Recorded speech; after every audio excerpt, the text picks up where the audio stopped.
Hi guys, we're back again with recommended reading, and today we're going to talk about Stephanie Brown. Stephanie Brown's been around town. She's been Spoiler, Batgirl, Robin. She's been everybody. We're going to start from the start. This is Detective Comics number 647. This is the first ever appearance of Stephanie Brown. It's not particularly rare or particularly expensive, so if you're interested in it, you can find it on eBay at just a few quid or a few dollars or whatever your currency might be. It's not particularly anything exciting. It is literally her first appearance. She's a bit of a bit part character, but people kind of latched onto her from it, and she re-emerged quite a lot later on. She's only a part of this small 3-piece story arc, and then she doesn't show up again for quite a while. But it's something worth looking into. After that, Stephanie permanently became the Spoiler, which was her superhero guise. She showed up in Robin predominantly, Chuck Dixon's Robin series, hanging out with Tim Drake. She was in that as a major, on and off major character for a long time. This particular issue of Robin is from April 1995, and this other issue of Robin, which has got Stephanie on the cover again, is from 2008. So as you can see, the Robin series went on for a long time, and Stephanie was in it for a long time. So I am nowhere near completing the Robin series because it seems infinitely long. There's plenty of Stephanie stories in there for anybody interested. I personally think one of my favourite Stephanie things is her relationship with Tim. Next in Stephanie's story arc is the War Games story, where she becomes Robin. As you can see, she's loving being Robin there. She's jumping around, which looks like she's leapfrogging over Batman's head on the picture, although I think it's supposed to be in the background. She was Robin for a very short period of time. It's not particularly, in my opinion, it's not particularly Stephanie's high point. I'd say Spoiler and Batgirl are the two you should concentrate on. She's becomes Robin in this issue, this War Games, and dead. So, as you can see, she doesn't last very long as Robin. But it's still worth investigating if you're interested in Stephanie.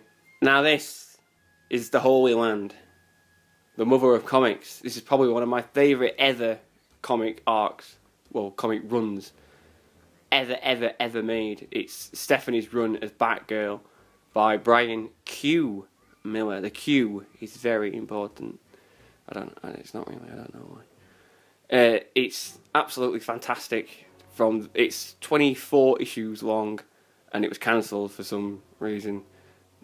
I don't know, DC just don't like their own fan base for some reason. Every single issue is absolutely brilliant. It's comic perfection. It's so well done, and it's what really enamoured me to Stephanie, made me such a big fan of Stephanie.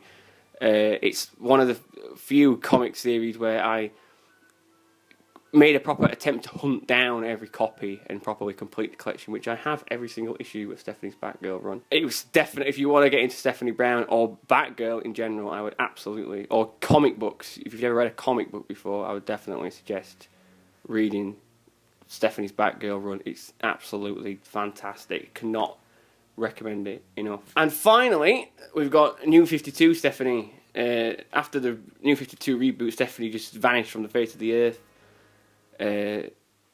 which was no good. People didn't like it. People complained. People sent waffles to Dan Didio because Stephanie likes waffles. It's a weird, it's a cult fan joke thing that only losers would understand. After much complaining, Dan Didio, the massive arsehole that he is, decided, we should bring her back. So in Batman 28, it's the first time Stephanie Brown pops up in the New 52. She's in a small cameo at the end, which, as you can see, it says, "A secret glimpse into Batman Eternal." At the very end of the comic, it's like 4 or 5 pages teasing an upcoming comic called Batman Eternal, which is where Stephanie returns, and Stephanie pops up in this teaser, so this is technically her first appearance in the current continuity.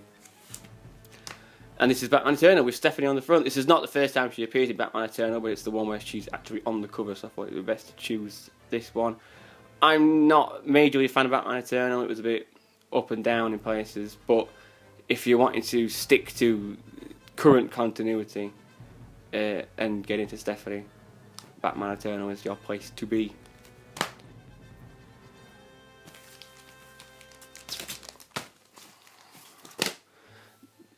That's it now. Bye.